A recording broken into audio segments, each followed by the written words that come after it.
Sortir avec quelqu'un semble facile grâce à Tinder, Bumble ou Hingefield, du moins en apparence. Il y a une plateforme pour tous, pourtant personne n'est heureux. Ce qui devait faciliter l'amour a juste rendu les gens plus seuls. La génération Z en a assez et quitte en masse les applis de rencontres. Peut-être ont-ils raison. Rejette-t-il la culture du coup d'un soir, la romance algorithmique, ou quelque chose de plus profond? Aujourd'hui, dans The Infographics Show, découvrons pourquoi la génération Z swipe à gauche sur les applis de rencontres. Commençons par un fait auquel toute personne ayant utilisé une application de rencontre peut s'identifier. Elles sont épuisantes. Les applications de rencontre étaient censées être un moyen amusant de rencontrer des célibataires dans votre région, des personnes avec qui vous n'auriez peut-être jamais interagi autrement. Mais en réalité, elles sont devenues un moyen de le découvrir. La plupart des célibataires près de chez vous ne savent pas tenir une conversation ou ne connaissent que le mot « salut », ou alors ils sont en réalité mariés avec 3 enfants. Troisième rendez-vous, une surprise agréable, même si cela paraît être une corvée, car ça l'est. Selon Statista, une enquête d'avril 2024 montre que les milléniaux passent près de 56 minutes par jour sur les applis de rencontres.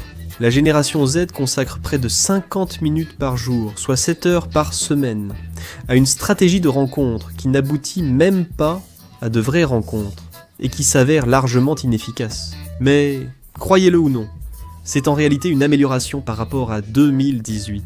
Badu a interrogé 5000 personnes de 18 à 30 ans et constaté que les hommes utilisèrent les applications de rencontres 85 minutes par jour en moyenne. Pendant ce temps, les femmes y passaient 79 minutes. C'est environ une demi-heure de moins aujourd'hui pour la même génération. Donc, il semble que tout le monde en ait marre de ces applications. Des balayages incessants, des disparitions soudaines et des conversations inutiles.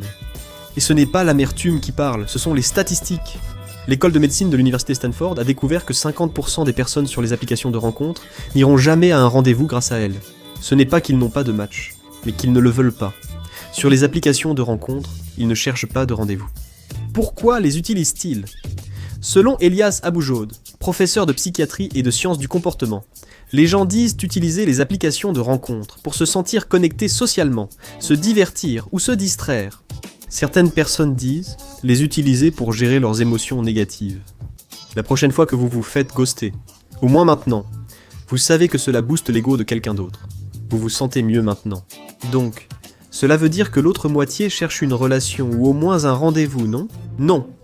Car la même étude montre qu'environ 65% des utilisateurs de Tinder sont déjà en couple, certains même mariés. C'est une perte de temps pour ceux cherchant un engagement sur ces applications. Même parmi les célibataires, trouver un rendez-vous sur une application de rencontre, c'est comme chercher une aiguille dans une botte de foin. Sur 285 correspondances en ligne, on obtient au plus une rencontre sexuelle ou romantique réelle. Des statistiques qui se dégradent chaque année, alors que le but des applis de rencontre est justement de faciliter les rendez-vous. Alors, imaginez aller au supermarché. 285 fois juste pour avoir une chance de trouver de la nourriture. 80% des utilisateurs de Tinder n'ont jamais eu de rapport sexuel avec une rencontre de l'application. Seule une personne sur 4 a rencontré quelqu'un qu'elle envisagerait pour une relation, la plupart n'ayant pas abouti ainsi. Les applications ont rendu les gens très cyniques. Autant de ghosting et de rejet pousseraient dans même Roméo et Juliette à renoncer à la romance. L'étude a invité environ 1400 utilisateurs de Tinder à évaluer leur expérience sur l'application. Satisfaction avec Tinder, 2,39 sur 5. Avec leur rendez-vous issu de Tinder, 3,05 sur 5. Ce sont des notes insuffisantes. Si vous voyez un restaurant avec une note de 3 sur 5 sur Google, vous n'irez probablement pas. Ou alors, vous aimez peut-être passer toute la nuit aux toilettes. Julia, 26 ans, a expliqué pourquoi les applications sont devenues horribles. Elle dit qu'avant, on pouvait matcher avec quelqu'un de mignon, discuter un moment, et aller boire un verre la même semaine. Maintenant, c'est plutôt, tu matches. Vous mettez des jours à vous répondre, et au final, vous oubliez pourquoi vous les aimiez au départ. Pourquoi les conversations sont-elles aussi mauvaises ? Harvard a la réponse. On ignorait aussi que tant d'institutions prestigieuses s'intéressaient aux applis de rencontre. Il paraît que la réponse est l'ennui. La plupart utilisant les applis de rencontre par ennui. Mais quand tu t'ennuies, tu deviens aussi ennuyeux. C'est pourquoi 99% des conversations sur les applications de rencontre commencent par « salut ». Selon l'étude, cet ennui accru et l'irréalité des relations sur les applis de rencontre favorisent le ghosting et les lapins. Passer 1 heure par jour pour obtenir des résultats aussi ennuyeux et frustrants, ce n'est pas surprenant que la génération Z les abandonne. En 2023, Axio a révélé que 79% des 1000 jeunes interrogés n'utilisaient pas souvent les applis de rencontre. Quiconque suit les marchés ne devrait pas être surpris. En 2023, Match Group, la maison mère de Tinder et Hinge, a vu ses actions chuter de 68% en raison des inquiétudes des investisseurs sur la baisse des utilisateurs payants. Et la situation n'a fait qu'empirer depuis. De mai 2023 à 2024, Tinder a perdu 594 000 utilisateurs, Bumble 368 000 et Hinge 131 000. Nous doutons que ce soit parce que tout le monde trouve l'amour. C'est sans doute pourquoi la génération Z ne rencontre plus de gens sur les applis, ou peut-être qu'ils ne rencontrent plus personne du tout. L'Institut Kinsey a sondé 2000 célibataires sur leurs habitudes de rencontre. Seulement 21% de la génération Z ont déclaré que les applications étaient leur principal moyen de rencontrer des gens. 58% ont déclaré qu'ils privilégiaient les rencontres en personne. Au lieu de cela, ils reviennent même à des méthodes encore plus traditionnelles que cela, comme le mariage arrangé. Jeremy Fox a confié à Pop Sugar: « Les jeunes de la génération Z viennent vers moi, car les applis de rencontre sont mortes. Les eaux sont polluées, et ils se font avoir par de faux profils. Une enquête Statista 2023 le confirme auprès de la génération Z. Bien que la génération Z compte plus de célibataires que les milléniaux, ces derniers dominent les applications de rencontres. Les 30-49 ans milléniaux formaient 61% des utilisateurs d'applications de rencontres. Seulement 26% des utilisateurs étaient de la génération Z, et la plupart se disent épuisés par les applications. On a demandé aux gens pourquoi ils avaient arrêté d'utiliser les applications. La raison principale était que les gens ne trouvaient pas de véritable connexion. 40% des personnes interrogées ont déclaré que c'était leur principal problème. 35% ont déclaré avoir été déçus par les personnes qu'ils ont rencontrées. 27% étaient fatigués d'être constamment rejetés. Et 24% en avaient assez de la boucle sans fin des conversations du type « Salut, salut, quoi de neuf ?» Mais qu'en est-il des membres de la génération Z qui utilisent encore ces applications ? Selon les sondages, moins de la moitié à présent l'expérience. Ce qui n'étonne pas vu comme les applications de rencontres blasent les gens. Avant, si ça ne fonctionnait pas avec le collègue de ton ami ou ce gars du groupe de course, il fallait gérer ça en personne. C'était la bonne décision. Éviter la discussion rendrait la prochaine rencontre avec ton ami ou le groupe de course gênante. Désormais, le ghosting est courant sur les applis de rencontre, qui favorisent peu d'engagement et beaucoup de pression. Rencontrer 10 personnes en quelques mois permet vraiment de les connaître et de les voir comme de vraies personnes. Sur les applis de rencontre, tu as fait défiler bien plus de profils en attendant une pub YouTube. Elles paraissent irréelles, juste une suite de photos et de mots. C'est sans doute pourquoi 84% de la génération Z et des milléniaux ont déjà été ghostés et le vivent mal. 61% des milléniaux et 77% de la génération Z ont aussi admis avoir ghosté d'autres personnes. Même si l'on sait combien c'est pénible à subir, cela ne nous empêche pas de le faire aux autres. 86% des ghosteurs ont ressenti du soulagement, moins de la moitié l'ont regretté. Il y a des situations où le ghosting c'est légitime, notamment en cas de violence ou de danger. Mais la plupart des personnes qui ont déclaré avoir ghosté ont dit qu'elles l'avaient fait pour mettre fin à la relation ou éviter le stress et la confrontation. Les psychologues nomment cela le ghosting réciproque. Le docteur Alexandre Alvarado explique qu'après avoir subi le ghosting, certains adoptent ce comportement inconsciemment comme mécanisme de défense. Et les applications de rencontres ont rendu le ghosting plus facile que jamais. Parce que qu'est-ce que la personne que vous avez laissée en plan va faire ? Ils n'ont probablement pas vos coordonnées. Au pire, ils enverront un message que vous pourrez ignorer puis les bloquer. 2 jeunes sur 3 sur les sites de rencontres pensent que le ghosting est lié aux rencontres en ligne. Un quart des personnes disent avoir été ghostées après 1 ou 2 rendez-vous, et 1 sur 10 après quelques mois de relation.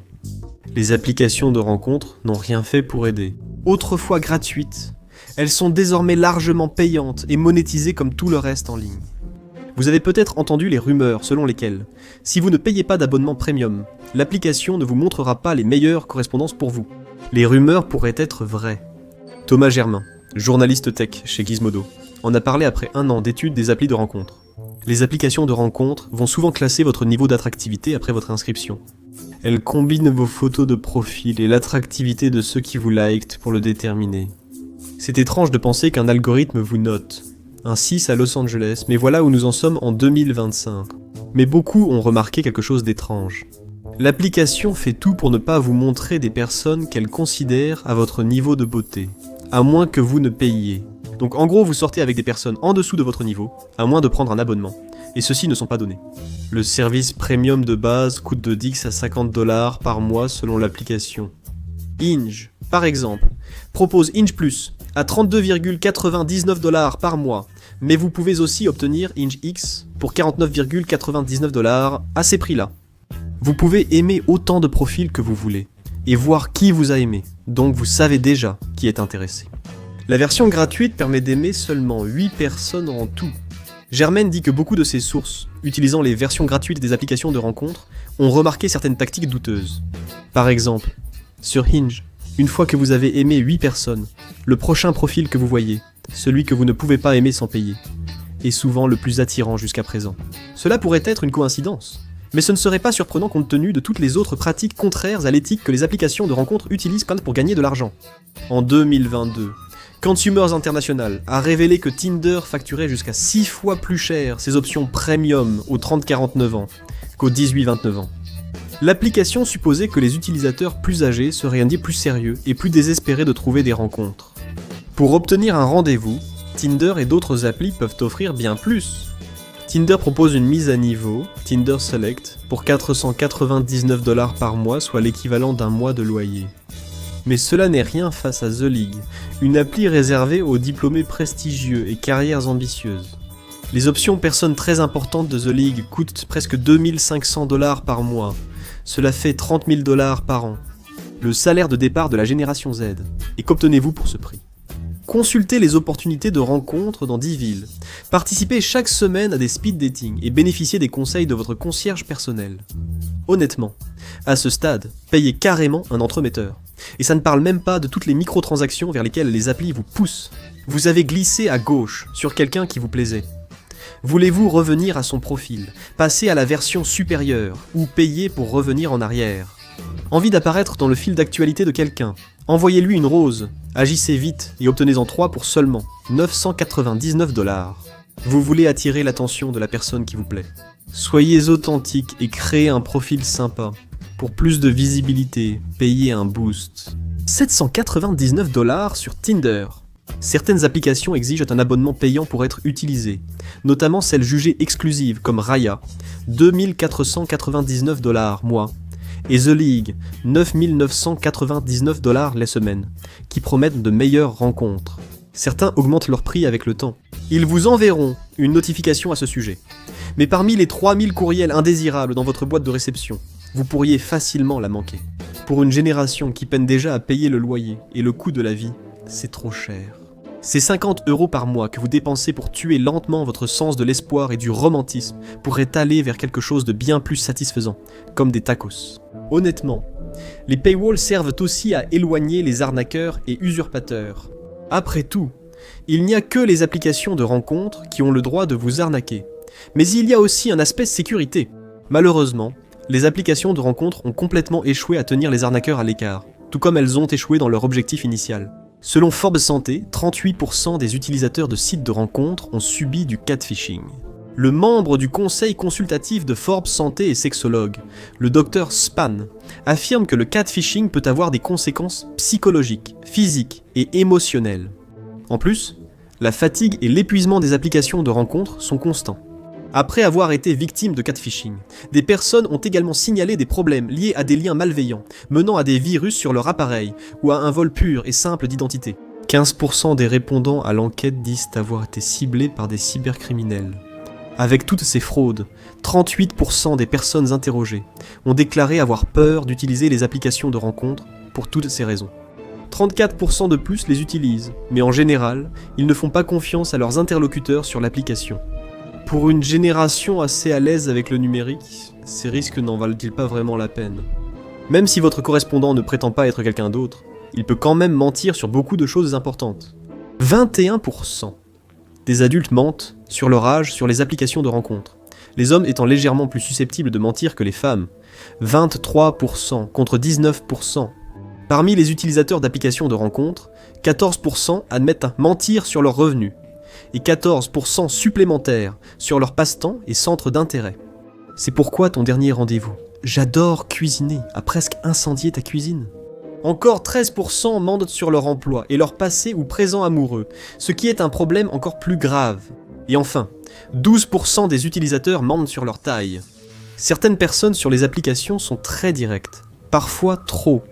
Les risques de harcèlement y sont aussi très élevés. Rien ne gâche la recherche de romance comme un flot de photos indésirables. D'après le Pew Research Center, 38% des utilisateurs de sites de rencontres ont reçu des messages ou images sexuelles non désirées. Rencontrer des inconnus sympas qu'on n'aurait jamais croisés autrement, c'est génial. Jusqu'à ce que vous mentionniez par hasard où vous aimez déjeuner, puis que vous les voyiez le lendemain dans un coin en train de vous fixer. L'Institut australien de criminologie a sondé près de 10 000 utilisateurs d'applications et constaté que 723% avaient subi des violences sexuelles en ligne ces 5 dernières années. Cela allait de l'envoi répété d'images explicites à des menaces ou abus verbaux. L'étude a également malheureusement révélé qu'un utilisateur sur 3 avait été victime de violences sexuelles en personne, de la part de personnes rencontrées sur les applications. Il existe une réalité déprimante. La plupart échouent sur les applications. La plupart des swipes, likes et de l'attention sur les applis vont à une minorité d'utilisateurs très attirants. Cela donne à la plupart des gens sur les applications un sentiment d'exclusion. Et même si c'est souvent présenté comme un problème pour les hommes sur les applications, ce n'est en réalité pas beaucoup mieux pour les femmes. Les femmes ont plus de matchs en moyenne, car de nombreux hommes font glisser vers la droite presque systématiquement. Selon SwipeStats, les femmes likent environ 5% des profils, les hommes 53%. Ajoutez aussi que plus de 75% des utilisateurs de Tinder dans le monde sont des hommes. Le marché est alors bien plus difficile pour les hommes que pour les femmes, selon la région. L'Europe a une répartition presque égale. Aux États-Unis, Tinder compte environ 65% d'hommes, contre 90% en Inde. Mais une fois les correspondances établies, la situation n'est pas tellement meilleure pour les femmes, ni pour les hommes, honnêtement. Les hommes auront environ 2 matchs sur 100, contre près de 17 pour les femmes. C'est vrai pour tous. Pour avoir beaucoup de matchs, il vaut mieux être canon. L'université d'Amsterdam a montré qu'améliorer ta photo d'un écart type d'attractivité fait passer ton taux de correspondance de 25% à 43%. Les gens doivent quand même s'intéresser à qui tu es, non ? En fait, pas vraiment. Améliorer ta bio n'augmente ton taux de correspondance que de 2%. Cette approche très superficielle des rencontres est un énorme repoussoir pour la génération Z, une génération qui accorde beaucoup d'importance à l'authenticité. Un sondage Ernst le confirme, ce n'est pas seulement notre avis. Young indique que 92% de la génération Z valorise l'authenticité et la fidélité à soi-même. Mais disons simplement que vous surmontez tous ces défis et obstacles liés aux applications de rencontres. Vous avez trouvé une correspondance avec quelqu'un. Ils ont répondu à votre message. Après quelques jours de discussion, vous fixez un rendez-vous, et ils viennent réellement. Puis rien. Pas d'étincelle, pas d'alchimie. Vous endurez un dîner 3 services qui ressemble à un devoir. Vous auriez pu passer votre unique soirée avec des amis ou vous détendre sous une couverture devant une rediffusion de The Office. Les 2 options paraissent bien meilleures que ce que vous faites. C'est sans doute pourquoi 53% ont rencontré leur dernier rendez-vous dans un bar. Comme le dit Jason, un homme de la génération Z, on perçoit la personnalité, le style, le parfum et la capacité à converser. Impossible sur les applis. Rencontrer quelqu'un en vrai apporte bien plus d'informations sur la personne. Les premières questions sont: avons-nous de l'alchimie ? Est-ce que j'aime leur façon de parler et leur odeur ? Se mettent-ils les doigts dans le nez en public ? Ces questions ont déjà leur réponse. Sans parler du fait que si vous rencontrez quelqu'un dans la vraie vie, c'est probablement par l'intermédiaire d'un ami, d'un travail ou d'un loisir, ce qui signifie que vous savez déjà que vous avez quelque chose en commun. Le problème dépasse les applications de rencontres. La génération Z est épuisée. Et pas seulement à cause du surmenage et des finances, mais aussi à cause des écrans et du monde numérique en général. La génération qui a grandi avec un iPad en a vraiment assez. Ils ont gaspillé trop de temps sur TikTok au lycée et à l'université, et cherchent pas maintenant à reprendre une vie réelle. Ainsi, 57% de la génération Z préfèrent abandonner les applis pour se voir en personne. Comme sur les réseaux sociaux, le profil de rencontre d'une personne est toujours soigneusement sélectionné. Sont-ils vraiment sportifs et apprécient-ils les activités extérieures ? Ou peut-être ont-ils fait une randonnée il y a 1 an et juste ajouté cela à leur profil car cela semble attirant. Aiment-ils vraiment les livres ? Ou bien ont-ils juste ouvert un livre une fois et demandé à leur colocataire de prendre une photo d'eux sur le vif ? Leur photo date-t-elle de la dernière décennie ? Ils aiment voyager, le café et la pizza. Super. Cela les distingue complètement du reste du monde. Il y a aussi un autre point que presque personne ne considère. La génération Z n'utilise peut-être pas les applications de rencontres simplement parce qu'ils ne sortent pas autant ensemble. Aujourd'hui, les gens ressentent bien moins de pression à se caser et à se marier qu'il y a quelques décennies. En 2022, le bureau du recensement des États-Unis a révélé que 34% des plus de 15 ans n'avaient jamais été mariés. En 1950, il était de 23%, être célibataire se banalise. 40% de la génération Z et des milléniaux estiment aussi que le mariage est dépassé. C'est peut-être pour cela que 17% ne prévoient pas de se marier du tout. Cela ne signifie pas que tous les membres de la génération Z seront célibataires. Ils peuvent simplement envisager une vie heureuse, sans relation amoureuse. Beaucoup de la génération Z ne sortent pas avec quelqu'un. Non par choix, mais par peur. Inge a découvert que plus de la moitié des membres de la génération Z n'ont pas poursuivi une relation potentielle par peur du rejet ou d'être gênant. Une autre raison pour laquelle la génération Z est en difficulté. Beaucoup sont fauchés ou très endettés. 63% de la génération Z se sentent jugés ou gênés par leur gestion financière en raison de leurs dettes ou de leurs revenus insuffisants. Cela complique aussi les rencontres. Comment sortir dans un bon restaurant ou bar sans argent? Cela fait aussi que beaucoup se sentent indésirables avant même que le rendez-vous ne commence. Le résultat de tout cela, c'est un changement générationnel. Et honnêtement, c'est peut-être mieux ainsi. Les millénials ont adopté les applications de rencontres comme une révolution, mais ils sont de plus en plus isolés. La culture du travail et des amis compliquait les rencontres réelles, d'où l'intérêt des applications. Mais la génération Z s'en éloigne déjà. Si la tendance continue, l'industrie des applications de rencontres, valant des milliards, devra se réinventer, ou risque de perdre la génération essentielle à sa survie. La génération Z délaisse les applis de rencontres, mais l'amour reste difficile à trouver dans certains lieux. Découvrez pourquoi la scène des rencontres en Corée du Nord est incroyable pour comprendre la romance sous dictature. Ou cliquez plutôt sur cette vidéo.